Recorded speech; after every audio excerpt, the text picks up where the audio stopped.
we are sending glad tidings towards him to see that he pulls through and we can see him on the show in no time. So now going back to the team, we have had lots of news events, uneventful ones and eventful ones. Now, one that stood out yesterday was the murder of the head of the Ndiga clan. And yet to be identified assailants waylaid him on the way and murdered him. Now, we have more on this story, and of course, there is the controversial letter from the president ordering for the relocation of Luzira Maximum Prison. Now, we will be weighing in on that too, but first of all, I would like to check on my colleagues and see how has been the weekend, and is it a good week yet? Mr. Jerome Paul. It's not yet a good one, but I should call it a God week. And to the viewer out there, I should say God morning.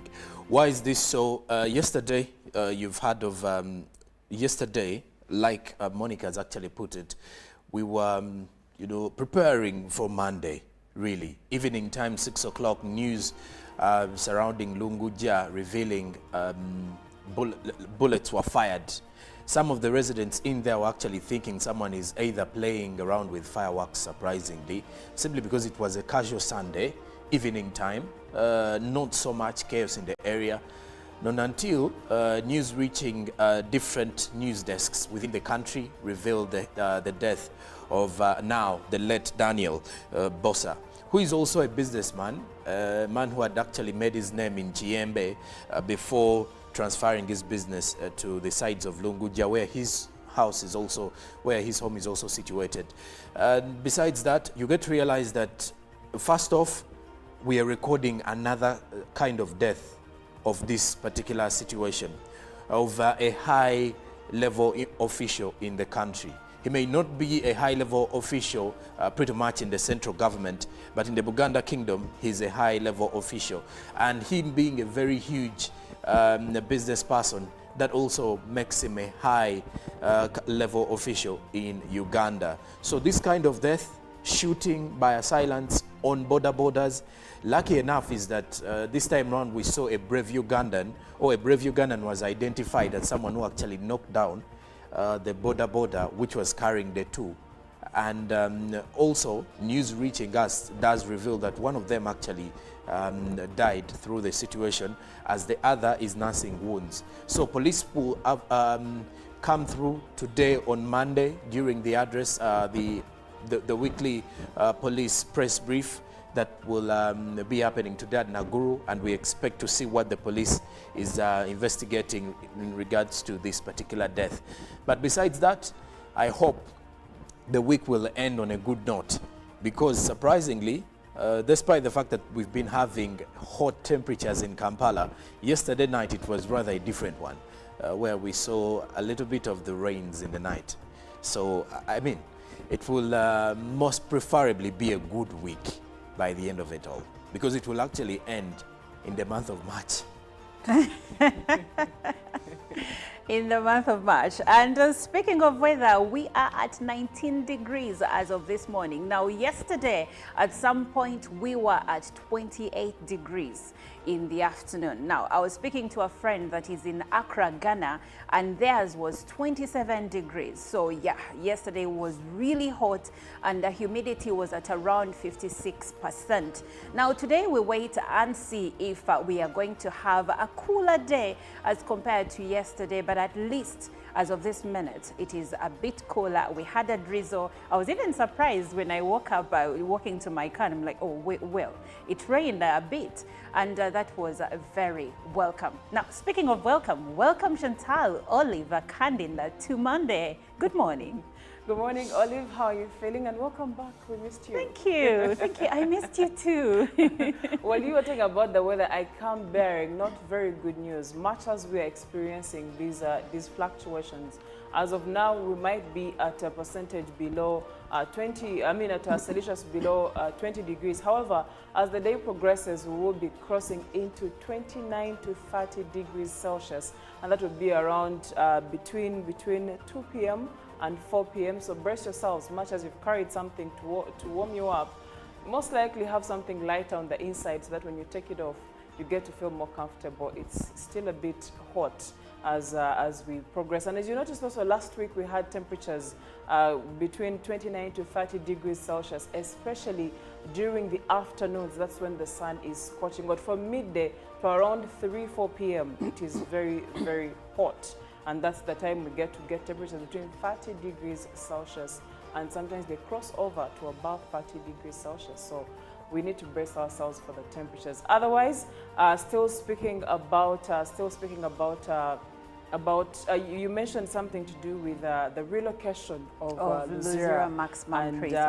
According to the Uganda Prison Services, there's been land identified in Muikwe, about 3.5 square miles. However, of that 1 square mile is what will be used to, is proposed to be used for the reconstruction and relocation of Luzira Maximum Prison. And well, we had that conversation in the morning, and we're like, well, maybe it's about time we saw the country's biggest prison taken to away from town, so that you can see development come into the area where it had been located. And the conversation is there's probably going to be a 5-star hotel constructed in Luzira as we have this conversation. So that's pretty much what is happening around that. And they're still commenting on the death of the head of Ndiga clan. I was looking for the word, the head of Ndiga clan.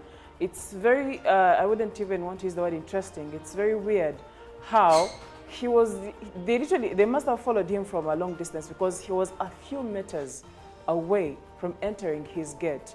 And I think that was, to me, it was one of the saddest parts of the weekend, especially now that we're preparing for the Monday. But to the family, we continue to send our condolences and say, may his soul rest in peace. And hopefully, these people get to pay the price for what they did.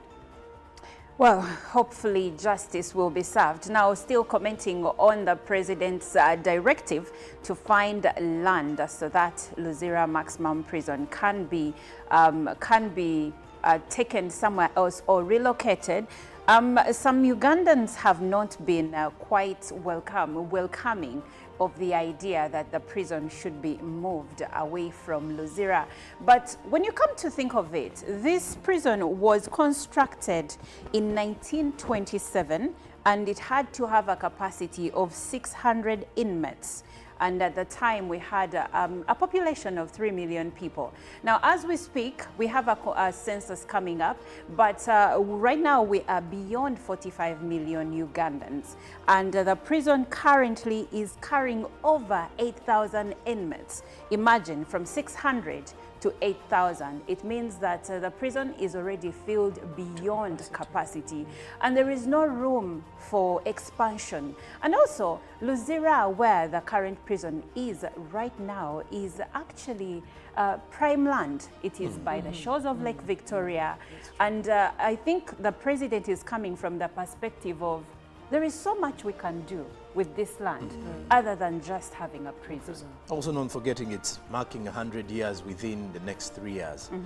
So when you look at such conditions, and depending on the environment where it is situated as of now, it would be better if you put in something that would attract many coming through, and then taking away the prison from the city, because at times you get to realize that also there is a high risk of prisoners breaking out when there is a prison break, which is close to the city. So taking them far away from the city is also something that Ugandans should as well buy. I think most of the Ugandans are only worried about how fast will this be, or will the prison be constructed. Many are still concerned about it, because I think if at all they see the prison being constructed, they will buy the idea. Their worry is at times when some of these occurrences do happen in Uganda, you realize that at times there is one project that does not work out immediately. I believe the prison will be constructed. I mean, did you see Kitalia prison coming up? But now we have it, and it was also constructed purposely to help decongest Luzira prison and other prisons that were filled beyond capacity. Well, with that, we now delve into our local news, and we will start with President Museveni, who met and held discussions with the International Criminal Court Chief Prosecutor Karim Khan KC at State Lodge in Nakasero. Now, the president during the meeting said, during the meeting of the two parties, they discussed, among other issues, Uganda's importance as a well-respected state party to the ICC. Mr. Khan praised the Ugandan government for the vital role in putting an end to the Lord's Resistance Army insurgency in northern Uganda and its support to ICC in prosecuting the war criminals. Now, moving on, the Prime Minister, Right Honorable Robina Nabanja, has assured the people of Mityana that the government will, by the end of the week, deliver drugs and other supplies to Mityana Hospital. This followed complaints from the public that Mityana Hospital is asking for money from patients and those taking care of them to buy drugs and other supplies. And in more news, over 500 residents have accused Chris Mubiru Chisingiri of harassing and evicting them from their 45 acres of land at Bembe East Village, Nimbwa in Bombo Town, Luwero District. This follows residents' appeal to the State Minister for Lands, Dr. Sam Mayanja, who immediately ordered Luwero RDC Richard Wabye Ntulume to arrest Chris Mubiru Chisingiri, whom he said disturbed the freedoms given by the president to the people of Uganda. And lastly, Omutaka Luoma, the Ndiga clan head, Engineer Daniel Bossa, has been shot dead. Residents of Chikandwa in Lunguja, Lubaga Division told UBC that Engineer Daniel Bossa was shot dead by unknown assailants as he arrived at his home in Lunguja. Lubaga Division Deputy RCC Anderson Bulola and the residents trailed and killed one of the assailants. Well, may Engineer Bossa's soul rest in eternal peace. We send our condolences as Good Morning Uganda and as UBC to his family and friends. And right now, Chantal Olive takes us through the international news. Well, internationally, we start off with Brazil. Now, former Brazilian president, that is Mr. Bolsonaro, has claimed he has been a victim of political prosecution, and since leaving office, that is just over a year ago, he told tens of thousands of supporters in Sao Paulo that coup allegations against him were a lie. He also called for an amnesty for the hundreds of his supporters convicted for attacks on public buildings. Police are investigating whether Mr. Bolsonaro incited a failed coup after losing the 2022 elections. Addressing Sunday's rally in Brazil's largest city, the 68-year-old former president dismissed the allegations against him as politically motivated. He said it was time to forget the past and let Brazil move on.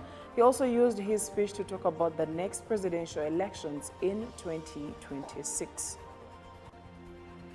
Away from that, crossing over to Ukraine, President Zelensky says 31,000 Ukrainian soldiers have been killed during Russia's full-scale invasion. The Ukrainian president said he would not give the number of wounded as that would help Russia military planning.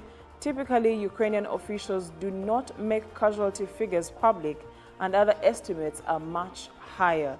It comes after the defense minister said half of all Western aid for Ukraine has been delayed, costing lives and territory. Mr. Zelensky said on Sunday that he was providing an updated death toll in response to the inflated figures that Russia has quoted. 31,000 Ukrainian soldiers have died in the war, not 300,000 or 150,000 or whatever Putin and his lying circle are saying. But each of these losses is great for us. Speaking about the wider losses in the war, Mr. Zelensky said tens of thousands of civilians had died in the areas of Ukraine occupied by Russia, but the true number was unknown. Now coming back to Africa, at least 15 people have been killed and 2 others injured following an attack on a Catholic church in northeastern Burkina Faso yesterday.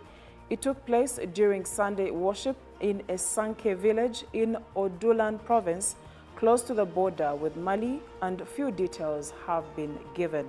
A church official indicated the gunmen were suspected Islamist militants. There was no immediate response from the authorities in the West African countries, capital. A statement by the head of the local diocese, Abbot Jean-Pierre Sawadogo, said 12 people were killed instantly, while 3 others died at the hospital. In this painful circumstance, we invite you to pray for those who died in faith, for the healing of the wounded, and for the consolidation of grieving hearts, the statement reads. It's the latest atrocity in the country to be attributed to Islamist militants. More than a third of Burkina Faso is currently under the control of insurgents.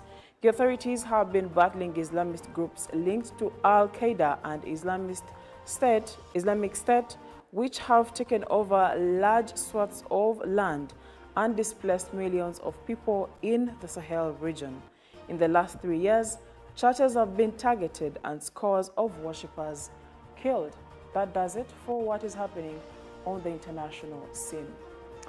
Now, as we come back from the international scene, we still have the press, and it has details for us. That is in the realm of newspapers like the New Vision, the Daily Monitor, and those across East Africa, from Kenya and Tanzania, with Jerome Paul Sonko. Well, the New Vision is highlighting this morning 2026 polls. 70 summons SEC. The president is set to launch NRM electoral roadmap on Wednesday this week. Read about more of that in the New Vision today. Uganda removed from money laundering list. What does that mean for the country? Read about it. Now, inside the move to relocate Luzira prison, that and more is in the New Vision. Crime, Ndiga clan leader shot dead. Read about it now. There's a pictorial as thousands attend the Harvest Money Expo. Also, President Museveni meets International Criminal Court Chief Prosecutor. That is with the New Vision today. Now, elsewhere across the region, the East African, Somalia seeks post-ATMIS force, according to the East African this week. 10 months to the exit of ATMIS, Mogadishu has requested a smaller mission as successor of the African Union force to protect the people as the local army takes charge. Now, finally, EAC acts. Chairman Salva Kiir and Secretary General Peter Mathuki in shattered diplomacy in Rwanda, Burundi, DRC to ease tensions that threaten to tear the bloc apart. Then also East African communities' cost of cash transfer. Read about Tanzania's debt rising by 17%. Then also in the magazine, read about African American returnees find identity freedom at home in Africa. Now, in the other news also, Ruto headache over Kagame reforms. Dream is an EU-style AU, but states never unite on issues. Now, opinion, will Suluhu run, sit or stand in 2025? Obo looks at the cards up for the Tanzania's lead on the Tanzanian's leader's sleeve. Then in the money matters, Uganda and Tanzania have raised the bar. Why beer in the two countries is cheaper than in Kenya. Then outlook, pitfalls of the African Brexit, exit of Mali, Niger, Burkina Faso comes with hurdles. Then markets, Tanzania banking on treasury bonds. Then we cross to Kenya with the Daily Nation. Best and worst counties to do business with. The Daily Nation is highlighting the entire government has accumulated 794 billion Kenyan shillings of pending bills. Then also in politics, Raila's succession now splits Nyanza as President Ruto hosts televangelist Benny Hinn at State House in Nairobi. Then also deadly levels of ethanol in killer drinks as students ban midnight oil to apply for courses. Raw, 16,000 police officers lament SACCO operations. That and more is with the Daily Nation on Monday. Then lastly, from our press review this morning, we look at the Citizen in Tanzania. Before rain farms locked in battle for Tanzanian gold project. Now in the Rising Woman, Jennifer, strive to climb the ladder by helping others. Then in sport, football matters. Yanga break the jinx to reach the last 8 of the CAF Champions League. Then how member states routinely ignore African court rulings. Also, nationals of 7 countries among 25 killed in Arusha road smash. The East African community, COMESA, eye $25 million hot culture trade by 2031. That is it from our press review this morning. Thank you so much, Joram Paul Sonko. Now, we know that the health sector is one of those sectors that make or can make or break a country. And in ours, we have had many issues coming from that side of the country. And now when we come back, we will have a conversation regarding over 2,000 medical doctors that have not yet been placed in hospitals and how this is affecting our health sector. But before we take the break, we will leave you with Jose Chameleon with Bolingo Wamzambe. Live from UBC Studios in Kampala, this is Good Morning Uganda. Vya mutu, vya zame,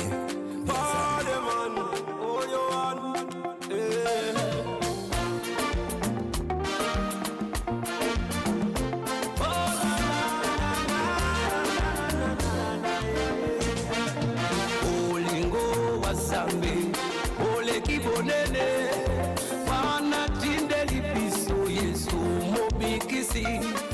Olingo wasambe, ole kibonene, wana tinde lipiso Yesu mobikisi. Salela kamukonzi, okoyoka esengo, salela kamukonzi. Him to see that he pulls through, and we can see him on the show in no time. So now going back to the team, we have had lots of news events, uneventful ones and eventful ones. Now, one that stood out yesterday was the murder of the head of the Ndiga clan. And yet to be identified assailants waylaid him on the way and murdered him. Now, we have more on this story, and of course, there is the controversial letter from the president ordering for the relocation of Luzira Maximum Prison. Now, we will be weighing in on that too, but first of all, I would like to check on my colleagues and see how has been the weekend, and is it a good week yet, Mr. Jerome Paul? It's not yet a good one, but I should call it a God week.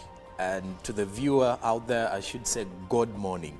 Why is this so? Yesterday, you've heard of, yesterday, like Monica has actually put it, we were, preparing for Monday, really. Evening time, 6 o'clock, news surrounding Lunguja revealing bullets were fired. Some of the residents in there were actually thinking someone is either playing around with fireworks, surprisingly, simply because it was a casual Sunday, evening time, not so much chaos in the area.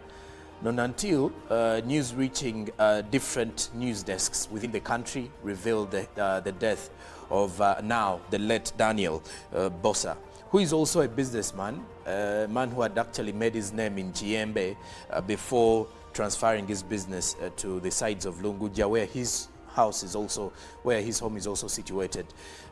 Besides that, you get to realize that first off, we are recording another kind of death of this particular situation, of a high-level official in the country. He may not be a high-level official. Pick of the day on UBC.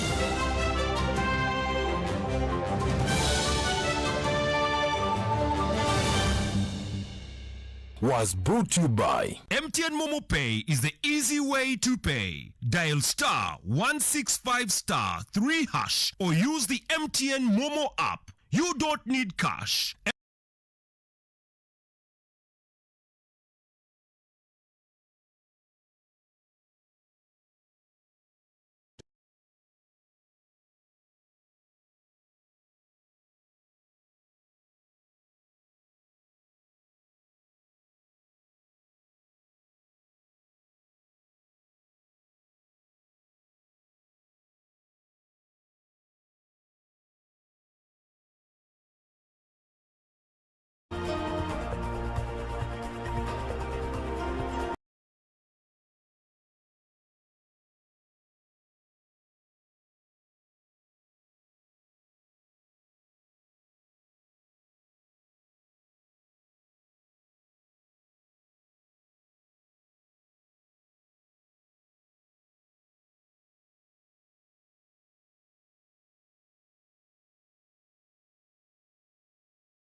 Current staffing coverage ranges from 21%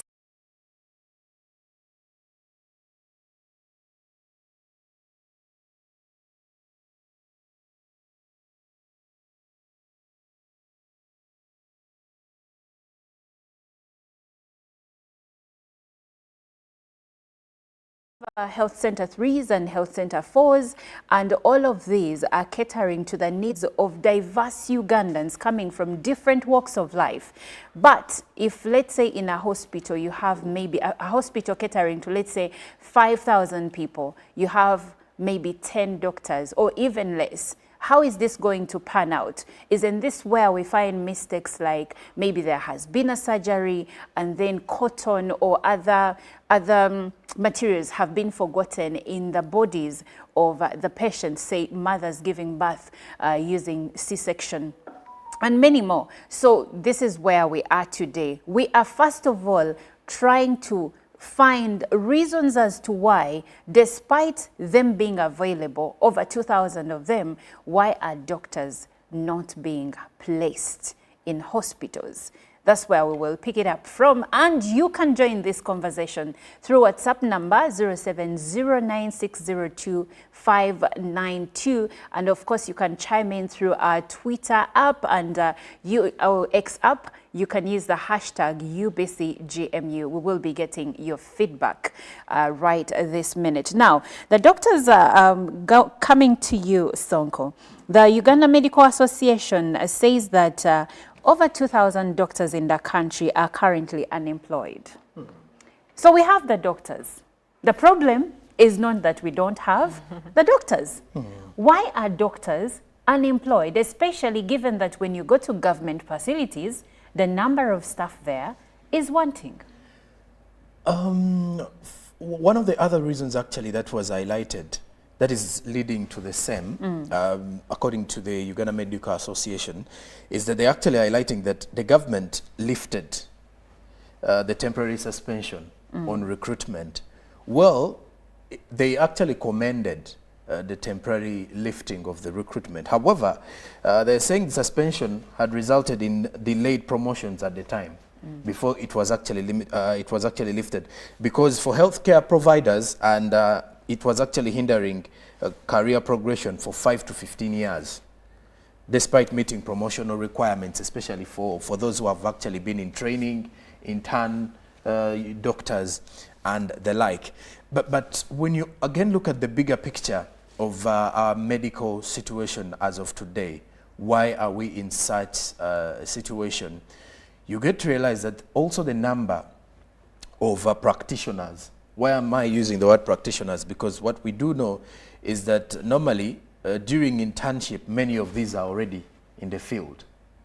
Now the number is high at times, depending on what the budget allocations is for the health sector. Yes. And I know why you're smiling, because I think there is another question coming on board. But when you look at the fact that our health sector is a huge priority in every national budget, because when you look at security, health, they're actually among the top priorities. Health has always been among the priorities of Uganda's budget allocations. And also, when you look at the disbursement of these particular funds in the health sector, I want to believe this is where the bigger issue is. Because with the number of the medics that we have, and even those who have actually received their kind of, license to actually go and work, there is only one problem to me, the one that I'm actually looking at as to why we're having this issue of recruitment, and that is in regards to the budget to take care of, the salaries and the welfare of these doctors.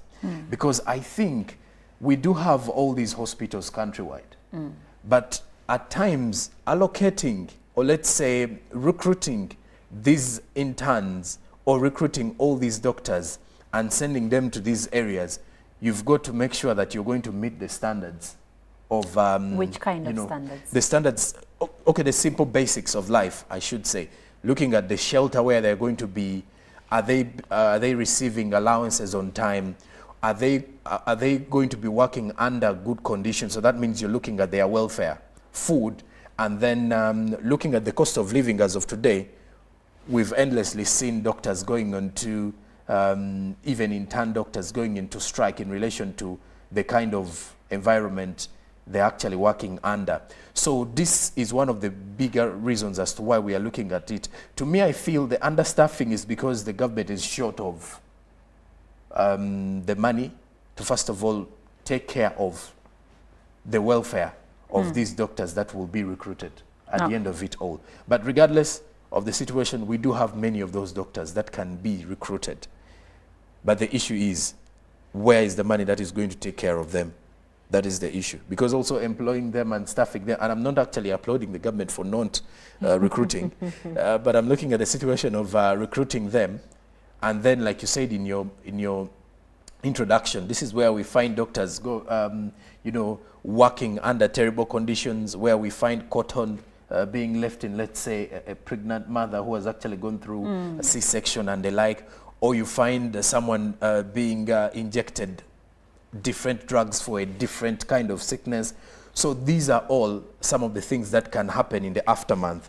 And for someone watching, if you're wondering why would that happen, it also happens that these doctors are in most cases overwhelmed with work. They're handling more caseloads. They're supposed to work for a specific number of hours and then go rest and someone else takes up the shift. But now if you imagine one doctor having to work on, let's say, maybe morning through evening, and they're carrying out surgeries, it means that mistakes are bound to happen. Definitely. Because the human body also has a clock where it clocks in and clocks out. And when they're tired, you're going to experience things like this. But Jerome Paul has been talking about the government lifting suspension on recruitment. Why in the first place did we have suspension on recruitment of health workers?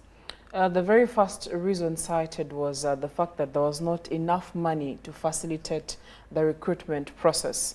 But when you go deeper into this conversation and you listen to Herbert Luswata, the president of Uganda Medical Association, according to him, much as yes, there is not a budget, but also the other factors that contributed were the fact that there were no promotions being seen. So that means you had more interns staying in the internship position even after completing and being licensed to be doctors. So there was no promotions. There was no one given a chance to get from one step to the other. So you had few people in these other offices, and then you had more interns who are now, after having qualified and being licensed, they are now regarded as underemployed. So those are some of the reasons that are being cited by Herbert Luswata to have led to the temporary suspension of the recruitment. And according to him, the suggestion is please resume the recruitment, have promotions happening, have people deployed and employed in areas where they are supposed to be. And then you will it will help ease on the numbers that are underemployed and those that are not employed, or those who are even doing work they're not supposed to be doing. So one wonders, are we churning out more doctors than we can handle? You think about it. Where in the world, of course, I know in other sectors, let's say maybe education, maybe the legal fraternity, or maybe even journalism, the media, you will find that most people that will maybe graduate from university as journalists and they want to, let's say, be in broadcasting may not have opportunities readily available to them, because look at the market, look at the radio stations, and everyone wants to work for the EAT station. They want to work for UBC and other headlining stations in the country. But when it comes to the medical sector, one would think that it would actually be easy to take them on, because a small portion of them are actually going to the private sector. Government still provides the biggest service when it comes to healthcare in the country. And now we have more than about 2 cohorts of interns that are waiting to be placed somewhere. And if you know, before they are given internship placements, they can't get the licenses to practice medicine in certain spheres. So it takes us back to, are we churning more? Should we now maybe engage in sending them away? Brain drain? No, we are not. I would implore someone to go to our public hospitals. You will realize that even as of now, the Uganda Medical Association still cites that in some hospitals they are understaffed.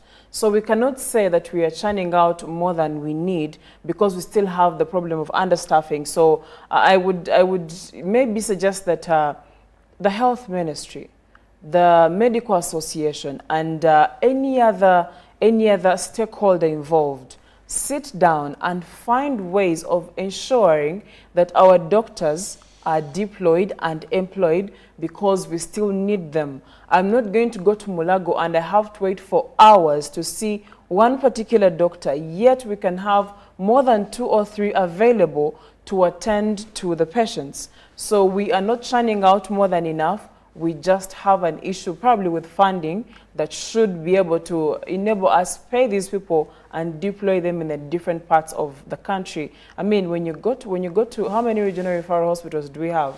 When you go to deep down in the villages, we have regional referral hospitals, but now we have health center 3s and 4s to take down the load and also to bring healthcare closer to people. So do we have enough health centers? When you go back down to do research, they will tell you, no, when you get there, they will give you Panadol and then they will refer you to another place. They will tell you, we don't have the medicine. They will tell you the doctor comes in only on Wednesday. Why do we have the doctor coming in only on Wednesday when we can have the doctor full time? Didn't we have a story here where it was reported that medical doctors, especially in government facilities, sometimes show up 3 times in a month? Thank you. Specialists. Well, according to the approved government structure for health center 3s and health center 4s, one center is supposed to have 1 senior medical superintendent who is supposed to earn 6 million shillings, and a senior medical officer who is supposed to also be 1 at the health center, and they earn 5.8 million shillings. And the medical officer, a health center is supposed to have 3 of these, and they are supposed to earn 5.4 million shillings. Then we get into others. So, well, still, if one health center is supposed to have 3 medical officers and we have 2,000 how many that are not working. And not only 2,000, because you get to realize the 2,000 is just the approx yeah, it's actually number. It's actually slightly above the 2,000. Yes. It's approximated. And when you also mentioned the fact that are we releasing too many for the market? No, for the health sector, it's really even less, I should say. It cannot be too because many. when you go countrywide, you realize many of these hospitals are falling short of human resource in regards to the doctors, in regards to the nurses and the like. Over the weekend, Mbarara University of Science and Technology actually also released more students out into the market. So clearly it shows you that universities are actually putting out more students. And the more we're getting into that situation, that shows that they are available. And the worry is reaching into a situation where these 2,000 change a career. And this is a worrying kind of situation for any person. Because remember, if you are a graduate in any profession and then you're not getting employed anywhere because the private hospitals, for example, seek for experience. And then it's always the government hospitals that are going to avail this experience in most cases for these intern trained, or let's say intern doctors. So I want to believe first, because when you look at the Uganda Medical Association, they believe that with the supplementary budget in place, it can actually cater for about 1,000 new recruitments. So that means if we are having all these issues to do with understaffing, let us first of all recruit. This recruitment process needs to be exactly, that we have, and we also need to open up the recruitment process really widely. For one, the intern doctors, let them go out there and be supportive to the different health centers that we have countrywide. And then also employ them or recruit them into the referral hospitals that we have as a country to assist and help out. Because we've faced situations where, because when you try to look at it holistically, the issues with our medical settings in the country or our health sector go beyond lack of the funds or even few drugs at display. But then when you also look at the issue to do with understaffing, that is also a critical one. Because even when it comes to the drugs, you realize that certain drugs actually expire before being used, and yet people really need to use these drugs. Right. But who is going to be in place or in a state of giving them out or making sure that they prescribe these drugs to the many? So I think the recruitment should be something that the government should focus on, because the year has just gotten started, if I'm to put it in that way. Day 54 is here today. So that means we still have a long journey to go by the end of the year. So we can look into the situation of getting these numbers. We are reporting 2,000, but you get to realize that we may be clicking 2,500. Yes, it's approximately 2,500. So when you look at such numbers, yes, how do we even control them is to make sure we recruit. But not only recruiting, making sure that we also put a budget that will make these people stay in these places, because there is recruiting someone and then failing to meet at least allowances and the like. But now if the government says that the main problem for this happening is lack of funds, and of course the Minister of Finance, Matia Kasaija, a couple of months ago said, I am not going to basically give away Uganda as collateral so that we get more money. What that means is that, yes, we have maybe borrowed and we are up to our necks in debt. So we have to manage what we have and make sure that it is given across maybe in favorable manners so that everyone gets a piece of the national cake. So now, upon that background, you've had the Minister of Finance, because he's the one, it's the one that will churn out money to different ministries, the health ministry inclusive, but it's not the only ministry that needs to be given money. And of course, we have all these supplementary budgets that keep coming up. What would you say to someone who now argues, maybe even a medical personnel, that probably it's time, since we cannot accommodate them, maybe we now should look into allowing them or creating opportunities for them to now go out of the country to find a living? Because let's face it, medical school is expensive and it takes so much time, and it is strenuous. Imagine finishing 6 years, 5 years of medical school and you can't work. You know, that argument is actually impactful in one way or the other, but again, it is a little bit costly to us as a nation, because you're now losing more human resource, and believe it or not, you're losing credible. Why am I using credible? Because we are looking at a situation, let's say you're externalizing this kind of medical service yes, to countries like Kenya. You're externalizing these medical services to Europe or to the Western world. The question is, what are they doing that is attracting these people that we are not doing? And so that means our priorities need to change, especially when it comes to, let's say, the health sector. There has always been a concern in relation to how certain sectors in the economy are earning more than specific sectors. And the specific sectors being looked at as the ones that should be major priorities. Some people actually suggesting that when you look at some of our politicians who are earning as a huge amount of money at the end of the month, shouldn't be paid that money should exactly. And then you look at how much they are earning, and then you look at a doctor who is supposed to be helping us, saving lives, earning less of it. And at the end of the day, the same politicians are not even supportive of the they're not system. going to those hospitals. They will definitely take the children, let's say their children or their even loved ones. Themselves. even themselves for treatment away. So that means You know, they also know the state nothing of the health asks sector me- and they aren't pushing for it. Yeah, nothing asks me and asks many Ugandans like hearing that this politician flew out of the country for medical assistance. Now, as a human being, you have a right to get medical care assistance. from anywhere More so you if you want. can afford it. Exactly. But come to think of it, imagine you are, let's say, a member of parliament of this place. You get sick when you've gone to visit, and you have to be airlifted out of that district back to Kampala for medical assistance. What is, I know a politician is not supposed to build hospitals True. for You have that, to But they lobby. can but they advocate can for- advocate and lobby. Yes. So have we been failed by some of the people that represent us when it comes to the health sector?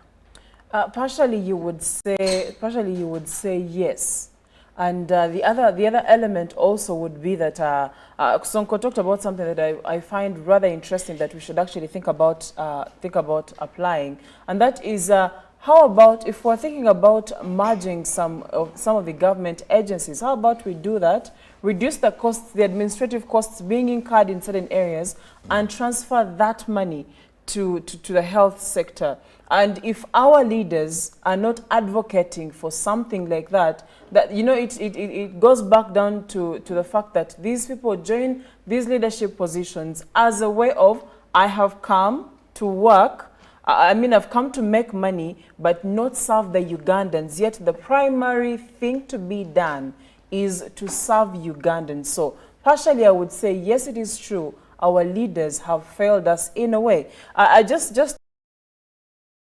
to give you a bit of statistics on. You also mentioned us maybe allowing or letting our Medical, doctors yes, go to other countries to work. And one of the problems being cited, or challenges being cited by the Medical Association, is brain drain.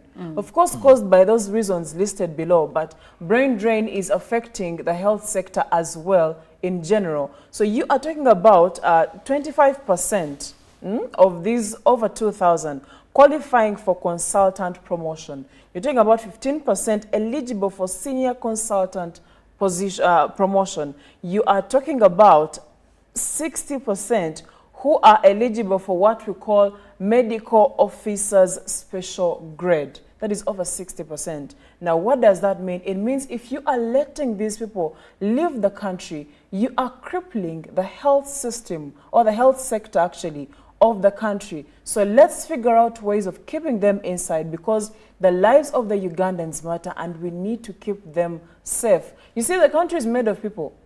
If Uganda was empty today, then it's not a country. So we are the country. Then we need to make sure that the countrymen are taken care of. Our leaders, much as some of them would have to lose some of their jobs at a particular point. Even as we are merging government parastatals and MDS, we are going to have Ugandans, normal people like you and I, losing their jobs. So if a politician, for instance, does not get a certain amount of money, because, I mean, they're already being paid, they have all these benefits, they have per diem, they have, like Sonko put it, actually he couldn't have said it any better. There are people earning way too much and doing almost nothing, because I'll ask you, maybe let me not go personal, but I would have asked you, who is the member of parliament for where you come from? And how many bills that help this country have they supported? But I won't go there. I won't go there. But it still goes back to, you said we have to find ways of keeping them around. You need to understand that majority of these doctors that are not placed yet are young people with dreams and goals, with insatiable hunger for success. True. And if someone is going to tarmac, for lack of a better word, or to grass, picking from the lingo of young people today, if someone is going to walk around for years on end looking for a job, how best can the government keep them around? How? What are you going to tell them to convince them to stay when the future looks really dim? How about this? Let's go back to the drawing board. Let's first ensure that our health sector is not understaffed. Sorry to cut you short. When you speak understaffed, there is the human resource. But how are we doing also in the realm of infrastructure? No, you know, with the understaffing, first is to show them that once you're done with Let's school, fill the jobs that are available. this is here. You get it? Then maybe when they realize, it's very saturated, I may not make my way through, then maybe I can now think of, let me leave the country, let me go work somewhere else. But you have not satisfied the job market or the need in the country, and then we are considering them leaving the country, it still does not make sense. Because first of all, the unemployment is there. Now you've not even solved the unemployment. So you have to first get into the unemployment. So when you get the unemployment, you know, put them into the, you know, recruit them into the medical fraternity. Then after the recruitment, also work on to their welfare. Because these are some of the things that keep people moving. We all know, we all know that at times you may not start earning as much as you expect. They also know that. Yes, because first of all, you're new on job. Then that means you're learning on job, you have to get experience, the promotions come in. But create room for welfare, where the welfare is actually, you know, highly motivating for anyone to go in there and know that, well, in a period of, let's say, from here. Yes, but in a period of 2 to 3 years, I will also have, you know, this kind of salary at the end of the day. To this level. But then again, also, just a bit, do you know that by the time these doctors are deployed or employed somewhere, they've actually gone through the practical experience? So the ones we're talking about are licensed. They're not doing trial and error, they're not doing internship, no. They are licensed. But even the ones doing internship have already finished their medical training. Yes, they are. They are now doing that 1 year of internship. I think you would equate that to the to the bar, LDC. to LDC, when a lawyer is done with law school and now they go through LDC. So they are already doctors. Yes. That is, by the way, where we should put a distinction, because some people are usually wondering, why are they striking? After all, they're just interns. No, they are not. When you visit a medical facility, in most cases, the young doctors that are serving you, in most cases, they are already licensed. They are not students.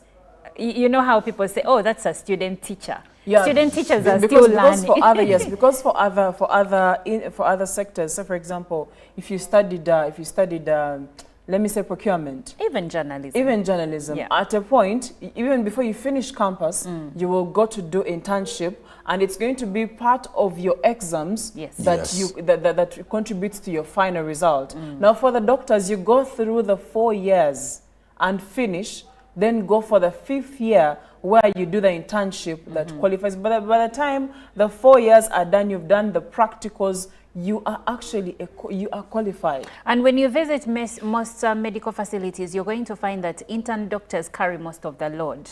They see more patients, where the specialist doctor, who is now their supervisor, is just coming in to say, here, so which treatment do we need? What, basically to test and see if what they've learned, they can now apply.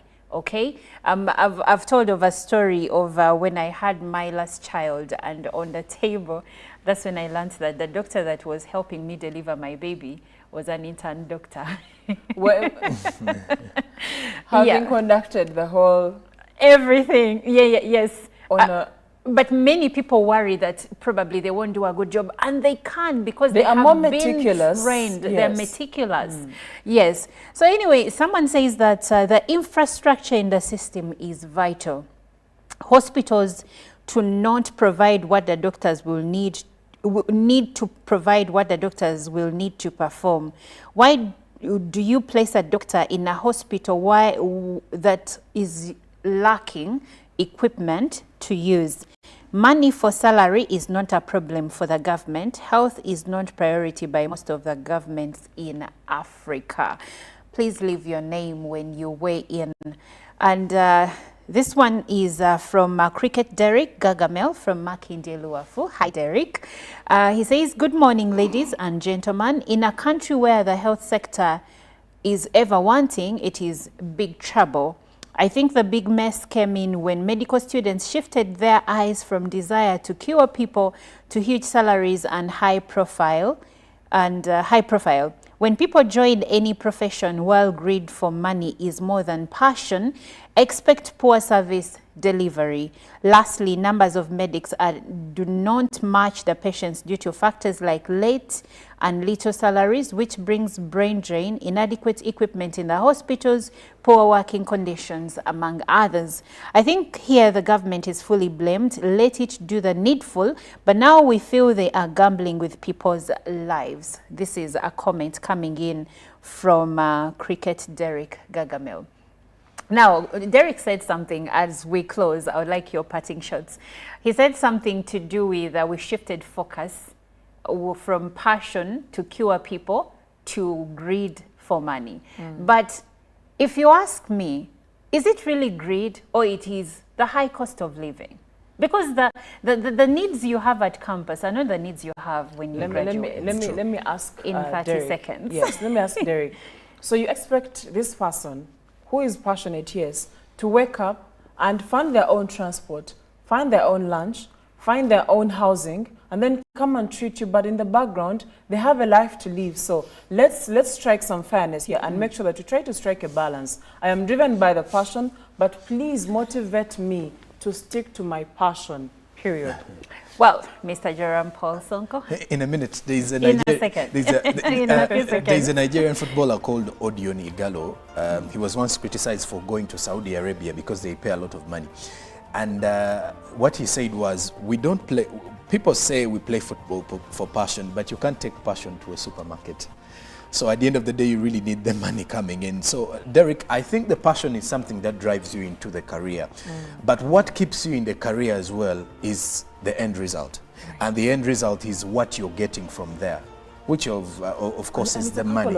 And you know, the people you meet results and everything. But at the end of the day, you're going to be a family person, you're going to be a mother, you're going to be a father. And then everybody's going to be looking at you to pay the bills, or you also have personal bills that you have to clear.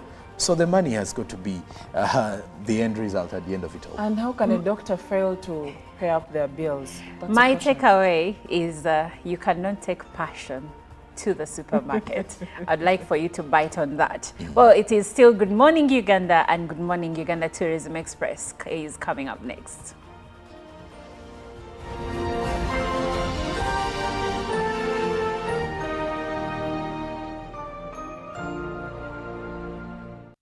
Live from UBC Studios in Kampala, this is Good Morning Uganda.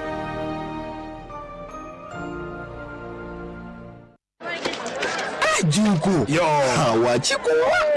Check the shopping, man. What's your secret? Uganda wange. Haven't you heard of the parish development model PDM? Yes, I did, but I thought it was just a talk. No, Sebatia. It is real.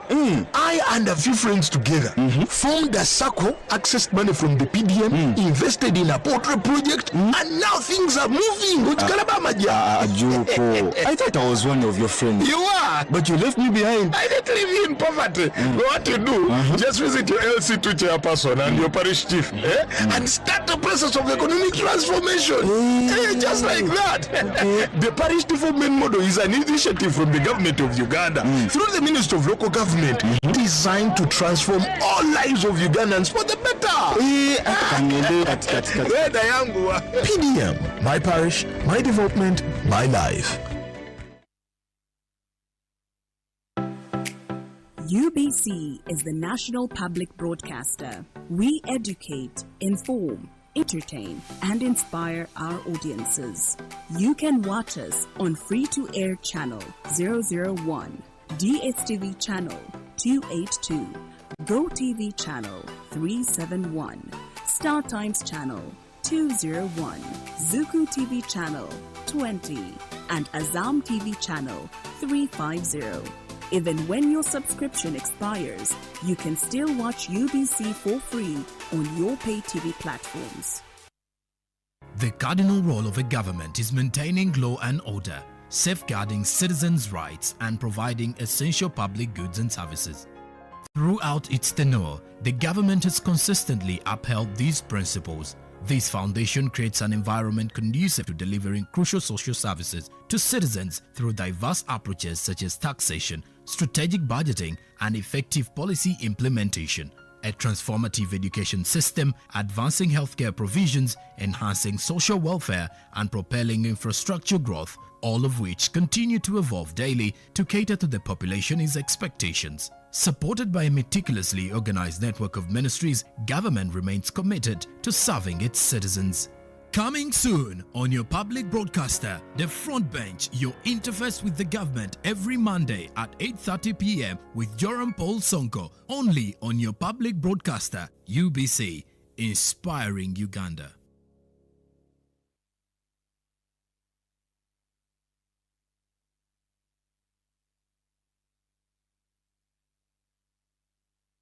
Live from UBC Studios in Kampala, this is Good Morning Uganda.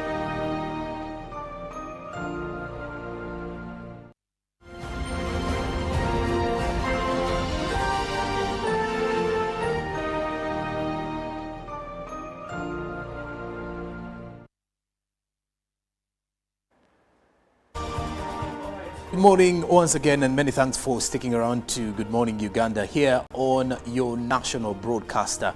It is time for us to check into the world of business. I am Joram Paul Sonko. It is a cold morning, surprisingly, when you look at the fact that last week, midweek, we actually reached about 31 degrees Celsius in the country, and as of now it does seem like the conditions are a bit chilly in regards to a Monday morning. But well, on a good note, as we are starting this week, you get to realize that Uganda was removed from the dreaded Financial Action Task Force grey list, and of course this development marks a very huge significant milestone in the country's dedication to enhance financial transparency in combating money laundering and terrorist financing. Well, when you look at this in 2020, when Uganda did appear on this grey list in regards to its failed attempts to put an end or to prevent money laundering and terrorist financing, this comes as a very huge kind of boost to Uganda and the economy, and also getting into the good books of the investors as well as the Financial Action Task Force in regards to the same. Now, when the Financial Task Force or the Financial Action Task Force places a country under increased monitoring, this pretty much means that the country has committed to resolve swiftly and identified strategic deficiencies within agreed timeframes and is subject to increased monitoring. This list is referred to as the grey list, and this is the FATF, which is pretty much known as you know, in the French world, or the French name, the FATF, which is known as Groupe d'Action Financière, which is an intergovernmental organization that sets global standards and combating illicit finance, which is pretty much looking at terrorist financing and money laundering. So when you look at this, they had actually placed Uganda on the grey list in 2020 February. So those are 4 years. Okay, mathematically around 3 years of the same, due to concerns regarding deficiencies in anti-money laundering and countering terrorism financing measures. Now, since then, Uganda has tried to implement a series of rigorous reforms that have actually represented and demonstrated substantial progress in aligning its financial regulations with the international standards in order to combat cases of money laundering and terrorism financing. So when you look at this, this puts us in a good position as a country and in the good books of the international financiers in regards to how we are combating the same. You get to realize that the government is tracking down all those engaging in money laundering. But now, besides that, let's talk small-scale enterprises, as the State Minister for the Elderly, that is Dominic Mafabi Gidudu, has reiterated government's small-scale enterprises commitment, which is centered around uplifting those centered or those who are actively into this particular set of business. The project that was initiated is Growth Opportunities and Production for Women Enterprises, GROW, which is a program that follows concerts by the small and medium scale enterprises over failure to catch up with development trends. An evaluation which was made by Makerere University Institutional Report indicates inadequate capital, inflation, poor infrastructure. They also look at stringent legal framework which is affecting the small and medium-sized enterprises to grow and expand within the country. Now, almost most businesses fall within the first year, and when you look at it, it is most of them do not actually live to even celebrate a 1-year anniversary due to quite a number of hindrances in there. At times, the concerns relate to inadequate capital to continue funding the business, and then the rate at which the inflation and how price fluctuations differ here and there. And then you also look at the fact that the legal framework, and in this particular situation, the high level of taxation that is actually placed on these small businesses as something that many have highlighted as an hindrance to the growth of their small enterprises.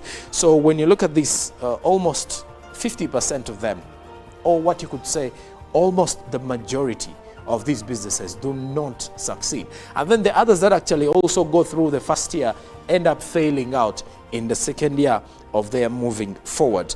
Now, this is something that many are crying out to ensure that these businesses that are actually pretty much owned by the elderly and also the women can continue to strive and grow amicably. Well, away from that, we now focus on dairy farmers in Western Uganda. Now, the dairy farmers have been urged to prepare for dry spells to ensure a constant milk supply. If you'll excuse me, Wamala Sydney Mark, a quality assurance manager at Lakeside Dairies, emphasized the toll it does take on them, requiring significant costs to standardize milk fat content for a desirable product. The dry spells affect dairy farmers in the cattle dry corridor, leading to reduced milk production and animal deaths. Remember, Western Uganda is also still facing some issues to do with foot and mouth disease. Now, when you also put a situation in regards to the dry spells that are likely to affect production, that again puts the dairy sector into another big basket of challenges at the start of 2024. And so again, with this kind of information, you get to realize that when you see dairy products increasing, these are some of the factors that would have led to the same. The dry spells that are likely soon to come. Then you also look at the fact that the government is now pushing in to create room to end the foot and mouth disease that has actually led to some death of animals in Western Uganda, and also led to low production levels of dairy products within the region. Now, lastly, from our business update this morning, we look at the Bukonzo Teachers Circle. The Minister of State for ICT and National Guidance, Godfrey Kabyanga, has commended teachers for uniting, complementing government's program of socio-economic transformation in regards to ensuring that they will be able to secure the future and also getting into the money economy by empowering themselves. And circles have been known for quite some time to be empowering programs or empowering elements in society. Now, during the 2024 annual general meeting at Kisinga Vocational Secondary School in Kisinga Town Council, that is in Kasese District, in 2009, teachers in Kasese mobilized to start a circle in the name Bukonzo United Teachers Cooperative Savings and Credit Society. Now, the Minister of State for ICT and National Guidance, Godfrey Kabyanga, called upon the public to save in their home-based circles as a boost. With an enrollment of over 2,000 members, the Teachers Circle has seen its share capital grow to over 1 billion Ugandan shillings. This has enabled the members to access low-interest loans at 2%. Now, since 2009, just quick math, you get to realize that is close to 14 years of this one, or they are clocking to 14 years of the same circle in relation to how fast they have actually grown and enabling teachers go in for these particular loans at a lower interest of 2%. Of course, the reason as to why these circles are highly good and highly pushed for is the fact that banks at times make it hard for people to actually go in for loans, especially small-scale loans for the beginners. So with the SACCOs, it gives an advantage for those who want to start up something, to invest into something. And of course, with the 2% loan interest at the end of it all, after taking the loan, it is pretty much something that can help those under the SACCOs to benefit and also grow tremendously. And now, as we are closing up the business this particular Monday morning, for those who are getting into the forex market, of course, there are high claims of the fact that now the buying of the dollar is actually increasing. Close of business on Friday did show some significant changes a little bit.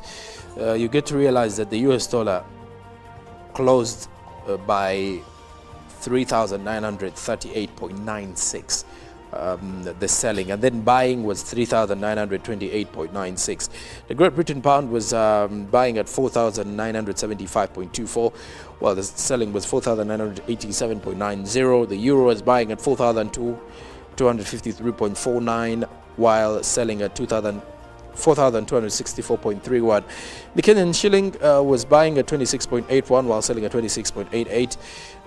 The Tanzanian shilling was buying at 1.54 while selling at 1.54. The South African rand was buying at 205.02 while selling at 205.55. That is how you will definitely find the forex market as of as of opening business this morning. So that is it from our business update this morning. I'll be back tomorrow to give you more details from the world of business. But as of now, Olive Monica Najuma is right here to make sure she takes you through the traffic updates to clearly give you a clear roadmap for a chilly morning.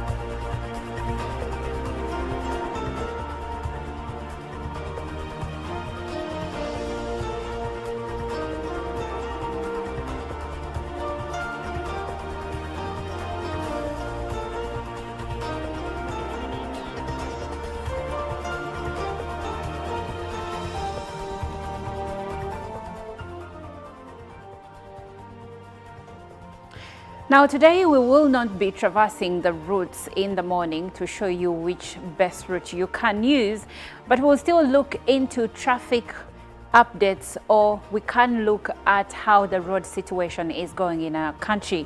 Now, if you must remember, around December 2023, over 63 Ugandans perished in road crashes on our roads in different parts of the country. And of course, the number has also been growing significantly in the first few weeks and months of 2024. Well, my name is Olive Monica Najuma, and today you and I, let's talk about road crashes and road safety on Uganda's roads. Now, it is reported that pedestrians are some of the victims, or the most victims, when it comes to road carnage in our country. And according to police reports, it shows that a number of people in Uganda die in road crashes every day. And of course, this is according to the police crime report. And the findings of this report that was released last week show that pedestrians are the leading accident victims, followed by boda riders, whom the Traffic and Road Safety Director Lawrence Nuwabine blamed for the majority of the crashes. And of course, coming in next are speeding and careless overtaking, as well as following vehicles closely, either behind or by the side, topped accident causes. Now let's speak about the vehicles, following vehicles very closely. I remember when I was in driving school, I remember my instructor telling me that if you cannot see the tires of the car that is in front of you, then that means you're too close. Now, a question goes back to you. How close do you drive to other cars? But also let's talk about distractions, because it is said that some of these crashes, the drivers were driving either while on their phone, texting, or on a phone call. And there is another thing that I didn't know, and I don't know if you know, can actually cause you to lose a life or cause you to cause someone else to lose a life, and that is eating while driving. Yes, according to traffic police, they say that eating distracts you from focusing on the road, and that small thing, that bite, that your hand reaching out for something to eat as you drive may actually cause you to make someone lose their lives or maybe lose a limb. So we are advised as road users to not drive as we eat. But now the focus should not only be on the people that are driving. What is your responsibility as a pedestrian? What is your responsibility as a passenger? And what is your responsibility as someone that is moving, yes, as a passenger on a border? Now, every time police releases video footage of accidents caused at intersections and accidents caused by borders, you will realize that there is something that we are ignoring as passengers, and that is collective responsibility. You are on a border, he overrides a traffic light and you are quiet, you're okay with it. You have the responsibility as a passenger to actually tell your rider that when the light is red, please stop. Let us wait until it is our turn. Because according to Uganda Traffic Police, they say that we have so much accidents that are happening at intersections. If you've been to intersections like Ginger Road roundabout, Ginger Road intersection where the traffic lights are, you will know, or you have noticed, that in most cases there is a lot of chaos in that place. Cars are moving, lights are letting cars from different directions to go, and then borders will just go through. Now, you are the passenger with this border. What are you doing to ensure that you're safe? Because at the end of the day, you have a responsibility to stay safe. So if your rider is overspeeding, you have a right to stop them and end the journey there. But also, even when you're in a car, you still have a responsibility to report bad driving. We have seen footage of passengers in buses that have reported drivers that were overspeeding, and this saved lives. Before the end of last year, there was a bus driver who was texting on WhatsApp as he drove, and it took the responsibility of a passenger in that bus to report this. He posted it on social media, it went viral, and the driver was later apprehended. What am I saying? When it comes to road carnage and of course road safety, it is our collective responsibility as Ugandans to ensure that we are safe. Do what you're supposed to do as yourself, and then when everything else fails, you will know that you tried your best. So it doesn't help us to know which best route to use which morning if we are not taking collective responsibility. But also, as we do that now, this message goes back to our brothers and sisters that drive. You also need to pay attention to road signs. We have road signs. We have, for instance, if you drive through Ring Road, you will realize that they have that the road is well marked. You're going to see humps ahead. You're going to see a speed limit of maybe 30 kilometers per hour. And that means that when you're approaching towns and trading centers, that is the limit you're supposed to drive at. But you're going to find someone speeding at 60 kilometers per hour through places like that. Yet they are peppered by pedestrians and children and many people crisscrossing the road, and there are many corners. So we need to pay attention to all these things. They are there for a reason, and the reason is to keep our lives safe. Because at the end of the day, you will not blame the government for everything. You also have a responsibility. Well, that is it for our traffic updates this morning. My name is Olive Monica Najuma. Now, I'll be right back here tomorrow to share more in our traffic updates.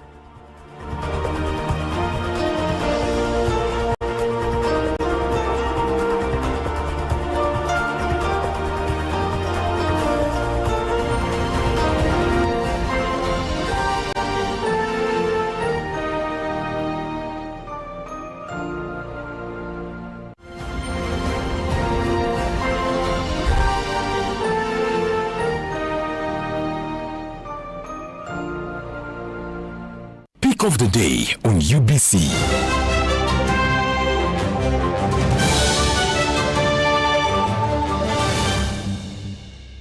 Was brought to you by MTN Momo Pay is the easy way to pay. Dial star 165 star 3 hash or use the MTN Momo app. You don't need cash. MTN Momo Pay is safe and free. The cardinal role of a government is maintaining law and order, safeguarding citizens' rights and providing essential public goods and services. Throughout its tenure, the government has consistently upheld these principles. This foundation creates an environment conducive to delivering crucial social services to citizens through diverse approaches such as taxation, strategic budgeting, and effective policy implementation. A transformative education system, advancing healthcare provisions, enhancing social welfare, and propelling infrastructure growth, all of which continue to evolve daily to cater to the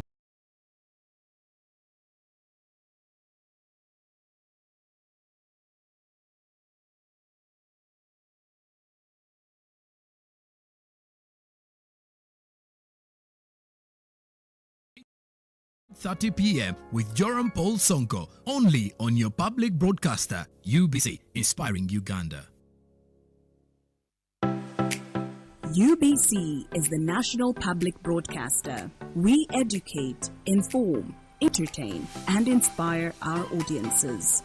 You can watch us on free-to-air channel 001, DSTV channel 282, GoTV channel 371, Star Times channel 201, Zuku TV channel 20, and Azam TV channel 350. Even when your subscription expires, you can still watch UBC for free on your pay TV platforms. Junko. Yo. What you go? Check the shopping, man. What's your secret? Uganda wange. Haven't you heard of the parish development model PDM? Yes, I did, but I thought it was just a talk. No, Sewatia. It is real. I and a few friends together formed a circle, accessed money from the PDM, invested in a portrait project, and now things are moving. Junko. I thought I was one of your friends. You are. But you left me behind. I didn't leave you in poverty. What you do, just visit your LC2 chairperson and your parish chief and start the process of economic transformation. Just like that. The parish development model is an initiative from the government of Uganda through the Ministry of Local Government designed to transform all lives of Ugandans for the better. PDM, my parish, my development, my life. A new dawn on Behind the Headlines with me, Timothy Nyangweso. Every Wednesday, live in our studios in the heart of Kampala, we have conversations that have analysis, explanation, but not every truth is fact, and not every fact is truth. Every Wednesday, 10 p.m. on your public broadcaster. All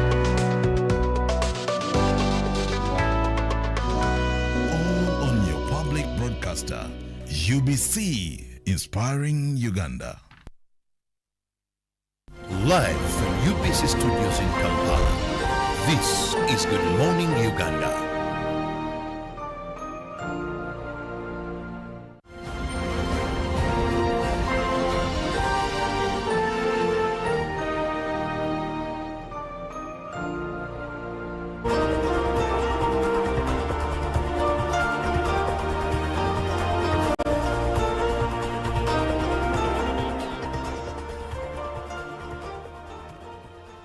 Walid, and welcome along to our Good Morning Uganda agenda this fruitful Monday on the 26th of February 2024. Well, last week the Uganda police did release the annual crime report, and this time around the report that was released was for 2023. And among some of the key highlights of the same were 94,535 of these cases, according to the Uganda police, are under inquiry.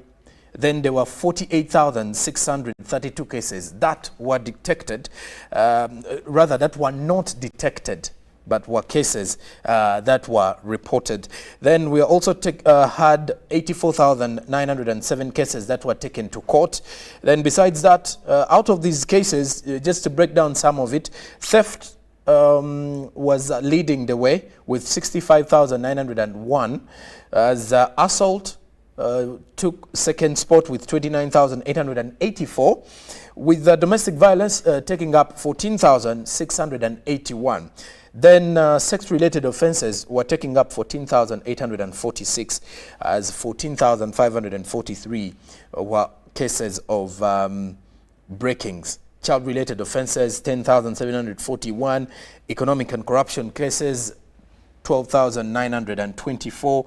That's also a significantly high number if you come to think of it. So today we are breaking down and giving you more of what that means to the country's security, and then what it means for the crime report, especially to you as a Ugandan, or to you, our viewer, and then what impact the crime report has in the country. Now, joining me this morning, as we are going to be discussing this particular one, I do have a private investigator.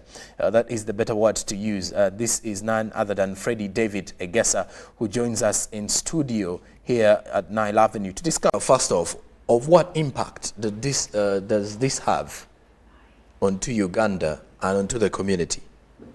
Thank you so much. Of course, we thank the Uganda police and the IGP for respecting Ugandans.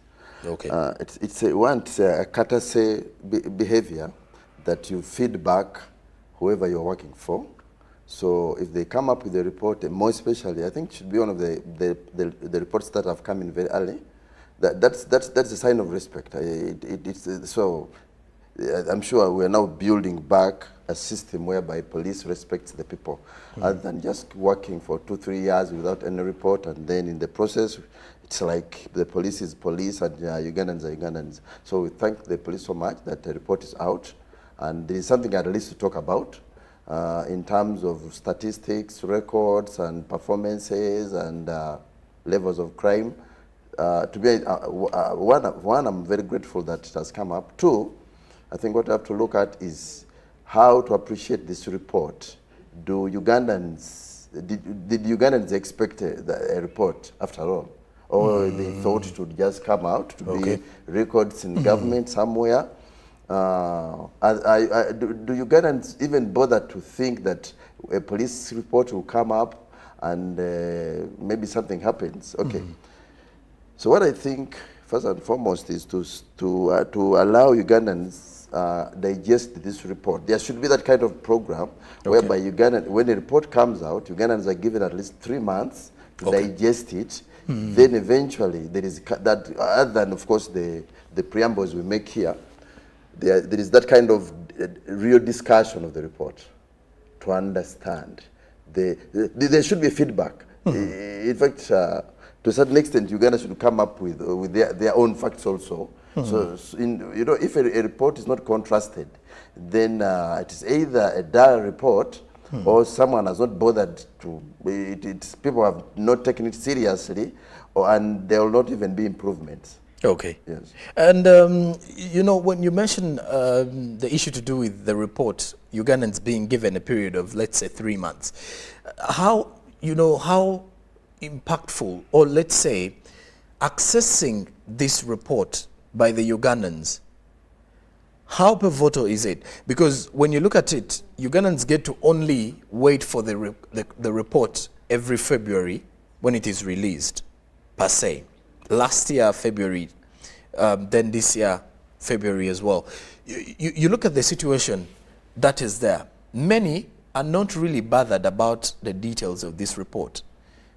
Why do you think so? What has kind of tuned down the interest of Ugandans concerning public matters or state affairs, I think it's the brood of the parliament, whereby most of our leaders have not bothered to do their work. Because, you know, I think we have now less than 2 years to go back to elections. MPs are very busy completing buildings, they are very busy sealing deals, they are very busy. They're in the central. They hardly even go to the villages. If they go there, they just go there to bury and then run back here. Ordinarily, you know, I was quarreling at one time why they are being given a lot of money. Then I realized that somehow, somewhere, there is a facilitation for purposes of paying the assistants who do research and who feed back the people. So, because the MPs of our own, of the 60s and 90s, used to almost live where their in their constituencies. They used to have a lot of time. They would go back and feed the people back, tell them what is happening with the police, what is happening with this, and they would get all the information, all the atrocities, if police is being unfair to people, or the good, list down the good officers, list down, in fact, the MP's office was almost like an intelligence office. It would pick all the activities of government officers, those who are embezzling money, those who are eating roads, those who are doing this and the other. Now, there was that kind of interest. People used to have interest in whatever is happening at the central administration, at the center of administration in the state, just because the MPs interested the people to do that. But today, because of that problem, MPs don't know what is happening in their constituencies, and even people don't know what is happening at the central. So in the process, it's just confusion. Mr. Igesa, when you look at the crime report, it was released. Police did point out cases and everything. What, in your opinion, should be included in the crime report? Of course, I don't want to downplay the report. But in future, I request that they kind of improve, because what you look at is almost what we can call a crime statement. A crime statement is far different from a report. A report is comprehensive. It will give a very good introduction. Yes, I would see that the researchers, those who are gathering, those who are putting up and putting together the information, did so well. You could see that they put down information in details, but that's not enough. There should be a very good introduction. There should be a preamble, but the preamble is almost like the general, the Uganda police, this and that. That should go deep into crime analysis. A preamble should go deep into crime analysis. 2, a report should also have conclusions. A report should also have observations. Where does this crime come from? Why is it? Because now if you say that crime dropped by 1.5%, that's negligible. But why? There should be a reason. Have we looked at reasons why, like, you know, we have been having a lot of land thefts, whereby one man goes and buys 3 villages, takes over 3 villages. He had, you know, we have 3 sets of Ugandans. We have the well-to-do, we have the middle class, and we have the Mufunampola, the lower guys. Yes. Now, the lower guys tend even to have more children and maybe extended relatives. Now, when you go and harass, when one man goes to a village and he chases 50, he disorganizes 500 homes, that means that they will not be able to cultivate. So in the process, they have to force themselves into the city. That's why we have lots of burglaries. That's why we have lots of thuggery. You know, we should get to understand the resultants. Where does this crime come from? Because when you look at that report, it's not addressing that. We are just talking about crime. So that's what I'm saying. It becomes a crime statement. But if to be a crime report, it will be deep down. How do we, because the behaviors, the frauds, the white collar crimes is kind of manufacturing perpetrators of crime, and we don't even seem to have a solution. That's the problem. So the report should go deep as that. Yes. Well, do you also believe that making this particular crime report publicly, all the issues to do with crime public, and where the public can easily get to know and have this information, is this a technical strategy that can ideally, buy trust of the people in regards to our law enforcement in Uganda?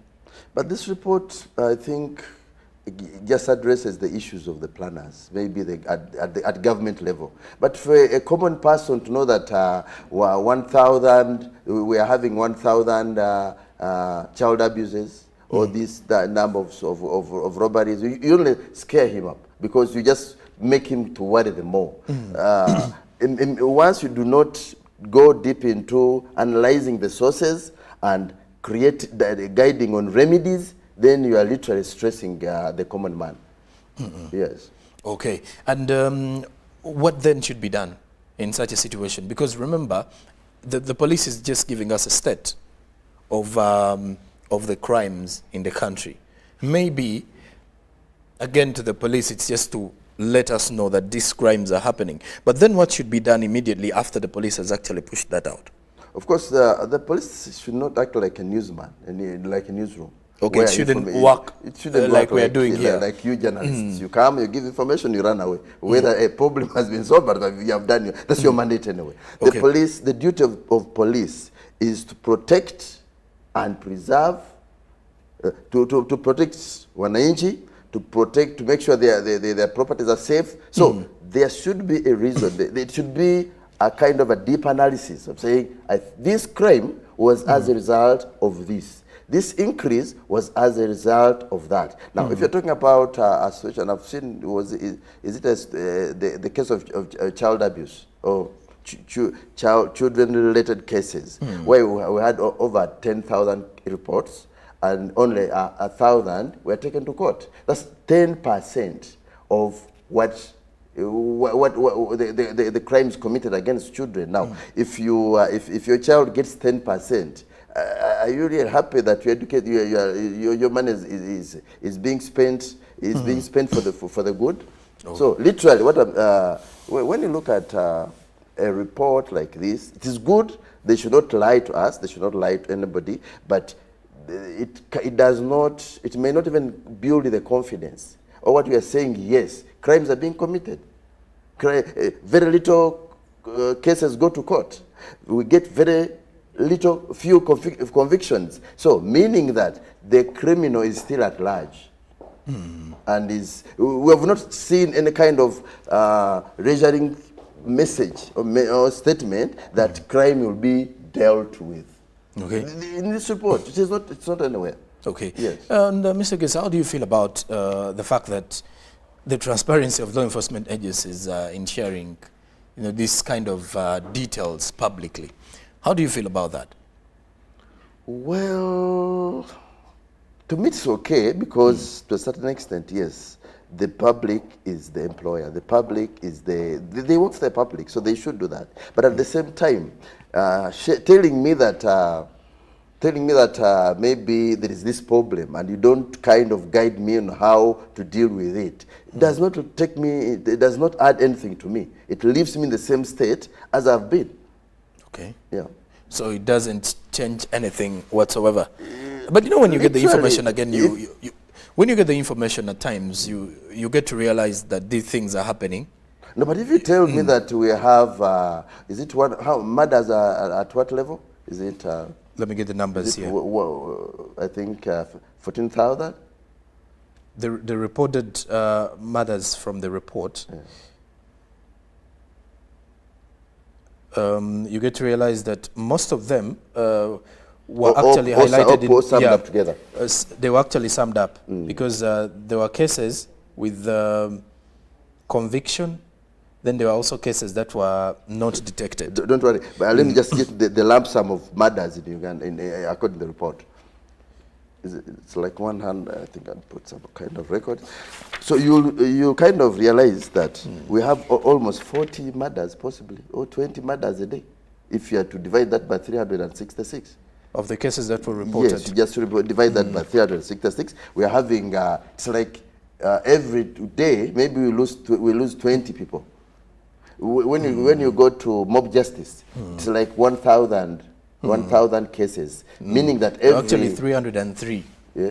Approximately the 303. So we are talking about almost one person is murdered every day in Uganda. When you talk about, I think that's gun related. That is gun related. Gun related, yes. 303. So almost every day, if you have to go by rounding up to the nearest, we lose a person every day as far as gun violence is concerned.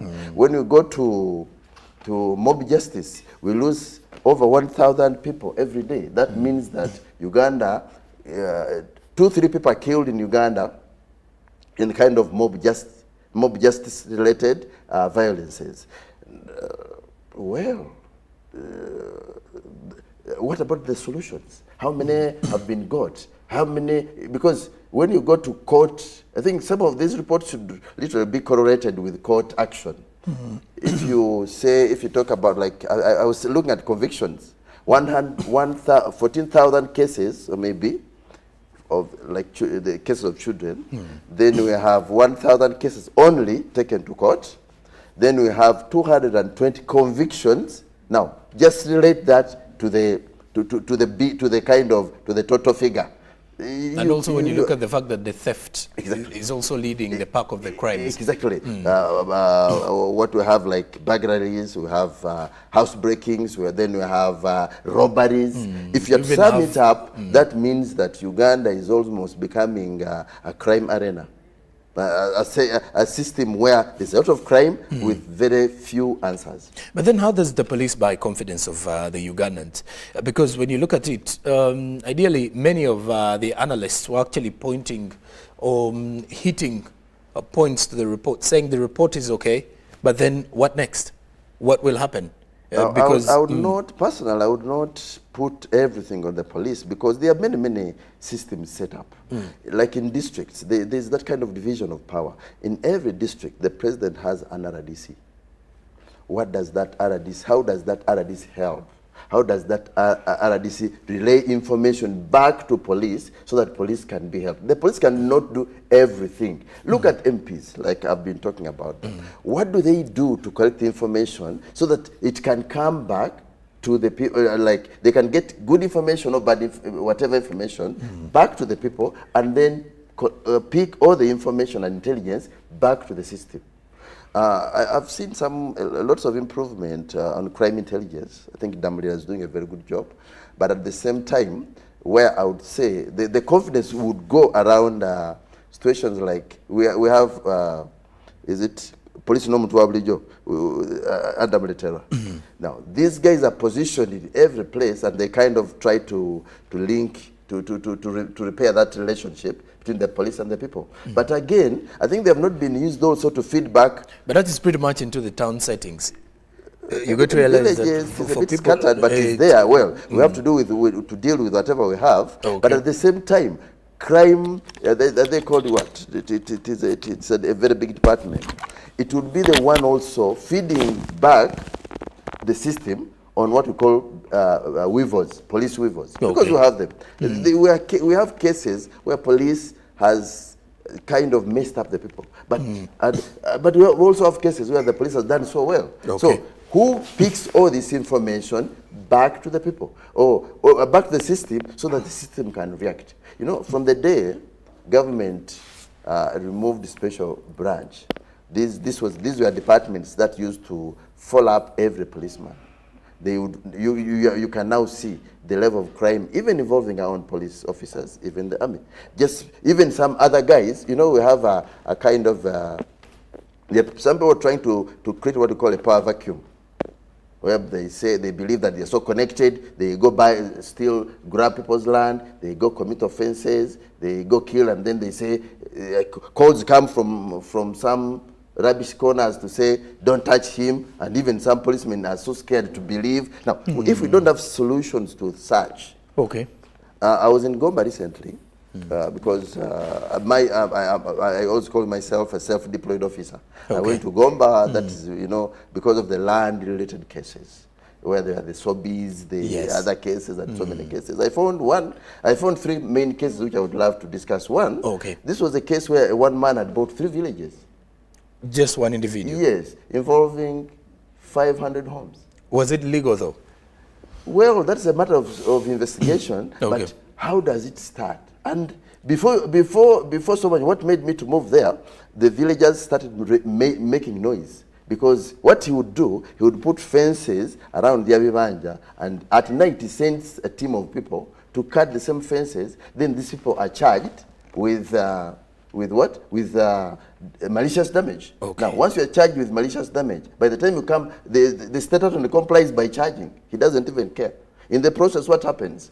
This person is by the time you come back, your Chibanja, which was 5 acres, is now 1.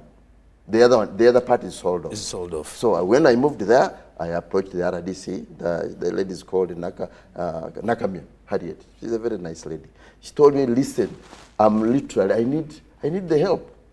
And so I've been there for 3 months. What did I observe? I looked at Sobi's case. I'm so surprised that even the police has failed to. I have a report already sent to the president within 3 weeks. But the police, for 2 months, they have done nothing. The people who got involved in that murder came. There was a scuffle.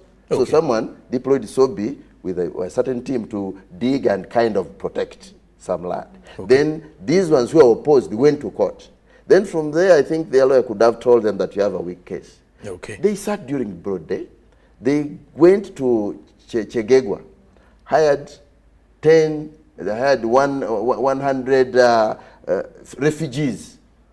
You can know, refugees, some of them are ex-soldiers, they're very dangerous. Yes. Someone carried them in a vehicle to And the brought same them. village. Okay. A meeting sat at 9 during the day. You can see the impunity. During the day, a meeting sat. They had a meeting. Then eventually they invaded in this team. So, because I've interviewed over 10 boys who were slashed. And they are real witnesses. You can put this in. And you just wonder that such a case, I hear even some LCs, 3 LC3s were involved. People, if a man has been attacked during the day, he's a credible witness. Indeed, because he's seeing everything. Now, all these things, there should be feedback. The president cannot be everywhere. If you believe there is a matter, go and find out. The police should also believe this. They're also human beings. They are scared. They also love their jobs. Someone called and said, don't arrest those people if they are arrested. I think someone made the voice to appear like someone in power. And someone did not arrest. See, there are several people there to be arrested, to be interviewed, to be charged possibly. Well, and let's take it back to the public now. With this information out, how do the people use this crime report to help out police in its crime prevention initiatives? When you look at the report, it has not even created a kind of a window through which the public can come back to them and possibly suggest remedies. Because you have never heard of a situation in Uganda where police has come up with barazas, where people come and discuss crime with the police, solutions, maybe even put the apprehensions about the police, kind of reprimand or say something. So the public is completely off security matters. Once that happens, then you're going to have a lot of problems. Okay. Yes, there should be that kind of correlation. There should be some kind of window through which a discussion is made. And let's also get into the issue to do with crime in the country today, in regards to putting an end to crime, especially in courts of law, or given a window where investigators come through, but then the issue to do with evidence being a very difficult thing to find, especially many Ugandans who have evidence or who are willing to come out to give it out. Many are scared of what would be not known sources. What is your comment on that? I would make a recommendation that I think people should take, if like they can trust nobody, I think it should kind of, I was thinking about it deeply. We should have a program whereby people can talk to their MPs. Because if you cannot trust your MP, then there's a problem. And two, the people should also talk to the RDCs. But of course, we have some mediocre RDCs. Because if you have been sent by the president, you know, Ugandans have not been taught to use authority. If you have been sent by the president, which phone can come from where to scare you? And you say you're scared, yet you can even have the audience with police. That means you're compromised. So the RDC's offices should be another source of information collection. Two, the MPs should also, like, in fact, people should, where people don't see their members of parliament to give them information, next time don't give them votes. Because they're not helping you. Now, you are dying with information. You have information about something very, very important. Personally, I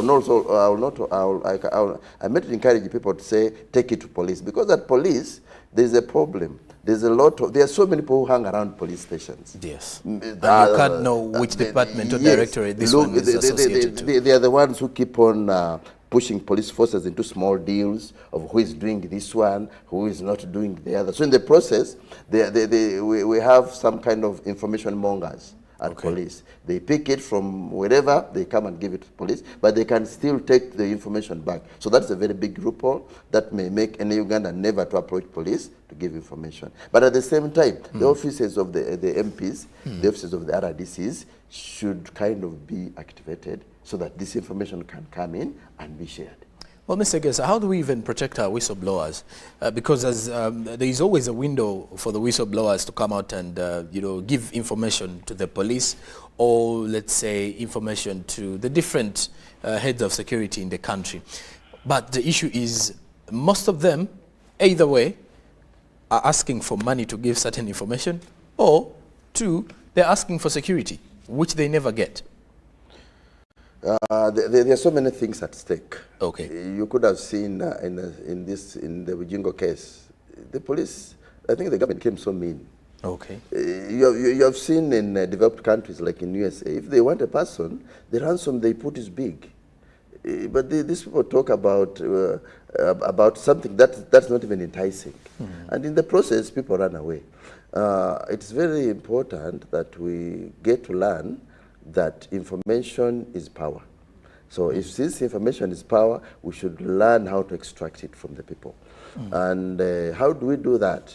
I think there should be conduits of information. Okay.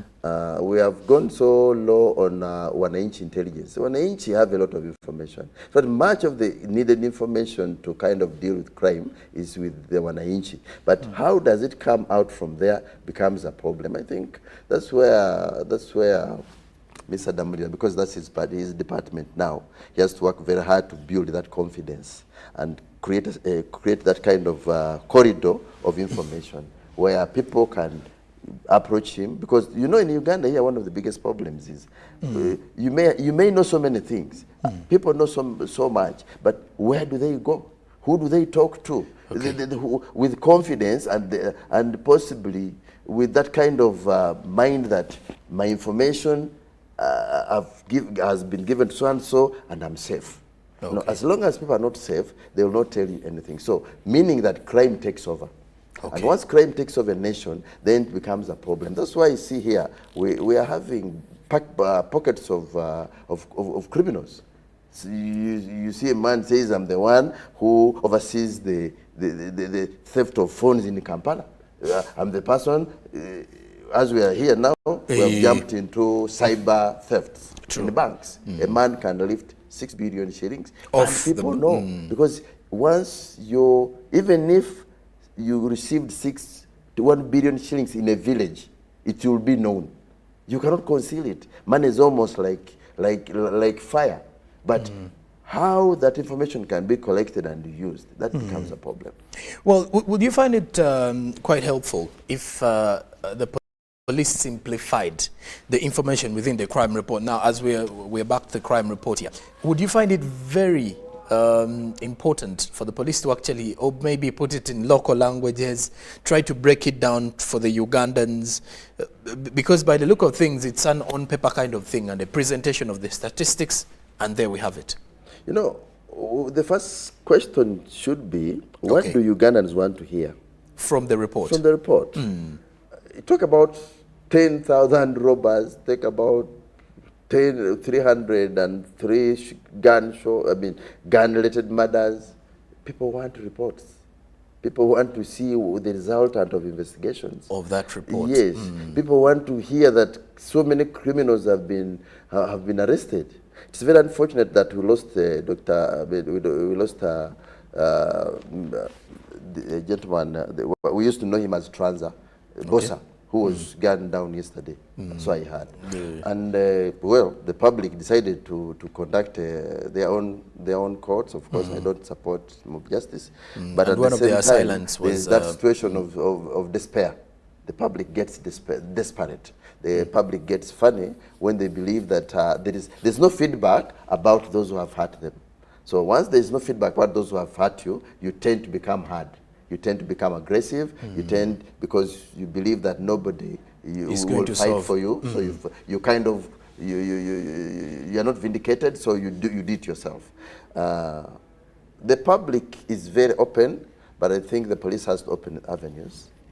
The public for the public to understand. We have to. Yes, there are so many cases, but if this reports to be very, very comprehensive, the police should invite the public to comment, the public to tell them why they're unhappy with them sometimes, the public to tell them why, to appreciate officers who have worked so well, and to kind of talk about the officers who have mistreated them, so that all that comes up. It may be the mistreatment of the public may be the reason why we are getting so very low marks in concluding cases and concluding prosecutions, because the public seems to be aloof from the report. The public seems to be aloof from the way what the police does. The indiscipline. Look at the discipline on the road. The indiscipline on the road is mainly manned by two people. That is the police and the armed forces. In fact, three: government drivers, police, and the army. They are the ones who you find the UC is just driving like he's in his father's garden. You find police, even when there is no emergency, it is misused. You find the army, once someone puts a jacket on the back of his seat, he has the right of way. Now, if the government cannot have discipline, how do you expect the public to behave? So there is that kind of mistrust which is developing in the public. Okay. Yes. And Mr. Guess, as we are concluding with our conversation this morning, the high level of lawlessness in society today, are we to blame it completely on the police, the government, or it is a reality checker for the Ugandans to also join collectively and put an end to this kind of society that is likely to breed more crime? Of course, if we are to put blame, we should put it where it belongs. A bad monitor will always have a bad class. True. If the government does not discipline their own, you have seen these guys who rob, who do whatever. Many of them lie. They say we are from State House. We have been sent by General so and so. But because we don't have checkers, we don't have means of checking that nonsense. That's why we are building now a crime state, because everybody believes once he's connected or once he can talk to. You have seen guys who put photographs, who put portraits with the president, who take photographs of the president, put them in the offices. Then they become gunmen. The intelligence should reign on them. Once a person is, you have seen someone put something on his number plate as if it is NRM or as if it is that, then he starts disturbing people. Why do we allow this type of nonsense? Because which Uganda do want to have? We old people, which Uganda do want to leave as a legacy to our children?